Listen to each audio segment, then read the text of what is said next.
बता रहा हूँ नहीं है, वो तो है ही नहीं। लोग सुन ले तो कान में शीशा पिघला के डाल दो। गुड न्यूज ये है कि श्वेता जया ने फाइनली एक वीडियो में मनुस्मृति के उस श्लोक को कोट किया जिसमें शूद्रों के कान में शीशा डालने की बात कही है। लेकिन सभी वेद पुराण उपनिषद पढ़ने के बाद भी इनको बेसिक संस्कृत नहीं आती। कहीं इनका गुरुकुल मदरसा में तो नहीं था? पहले तो इनका श्लोक कौन से मनुस्मृति से है पता नहीं, क्योंकि विजडम लाइब्रेरी, विशुद्ध मनुस्मृति या गीता प्रेस जैसे authentically and widely accepted sources में ये श्लोक एग्जिस्ट नहीं करता। एनीवेज, पहले इन्हीं के श्लोक का ट्रांसलेशन करते हैं।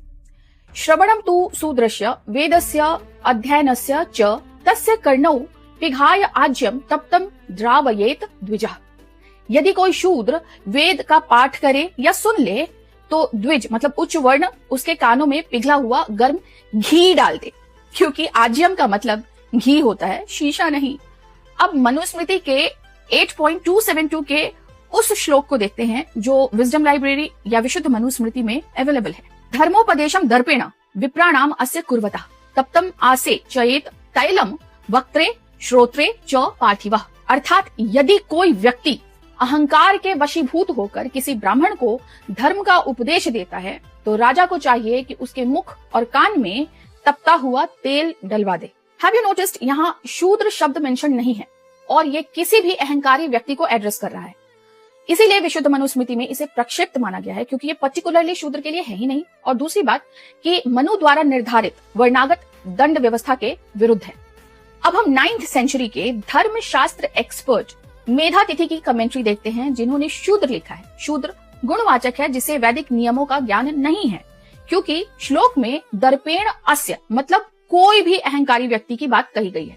सो शूद्र सदृश अल्पज्ञानी व्यक्ति अगर किसी वैदिक स्कॉलर ब्राह्मण को एरोगेंटली और अपमानजनक तरीके से रिपीटेडली धर्म का ज्ञान देने लगे तो वो दंड का अधिकारी है। लेकिन अगर शूद्र ब्राह्मणों की संगति में रहकर ज्ञान प्राप्त करे, समय, स्थान या नियम भूलने से जो गलती हुई है उसे मैत्रीपूर्ण तरीके से सुधारे और नेक्स्ट डे से ही अपने धर्म युक्त कर्तव्यों का पालन करे तो वो दोष मुक्त होकर दंड का अधिकारी नहीं होता है। तो मेधा तिथि के अनुसार ये दंड उनके लिए है जो बार बार अपराध करते हैं, जैसे संस्कृत नहीं आने पर भी खुद को वेदों का ज्ञाता कहते हैं, श्रुति, स्मृति और इतिहास ग्रंथों में डिफरेंशिएट नहीं कर पाते, लेकिन गलत विश्लेषण से ब्राह्मण ग्रंथों का अपमान करते हैं।